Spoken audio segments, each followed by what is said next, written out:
So the first question we sent all the candidates was this one. The minimum wage has been stuck at $7.25 per hour since 2009. Do you support legislation to raise the minimum wage? I absolutely do. You know, this is an issue that, and you'll hear some of the people in this race criticize me for this, because I had my first job when I was 11 years old.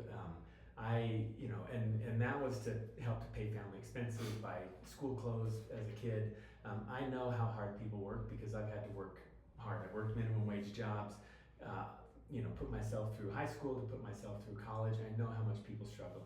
You'll hear people criticize because when I was in Congress, I actually voted against a proposal to raise the minimum wage. And I'd love to take a chance to just explain that.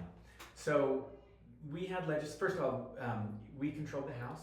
Right. So we had a pretty good shot that that bill was going to pass the House, but we also knew that it was dead on arrival in the Senate and that Donald Trump would veto it in the House. So I worked together with a group of Republicans and Democrats because I said it's not good enough to just pass a bill that we know is going to die.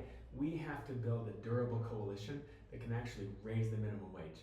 So what we found as I was talking to people, there were people around the country, there was actually, I think, a consensus of Republicans and Democrats who supported raising the minimum wage, but what's a livable wage in New York City is going to be different than what a livable wage is in Utah. So we had this concept that we were working on where we said, when you look at affordable housing, we look at, it's called area median income.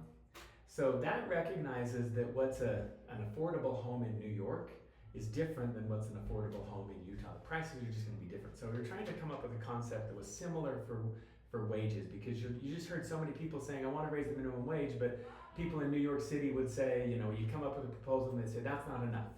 And you'd have somebody in Salt Lake City or Alabama say, that's too much, it's going to force small businesses to struggle or something.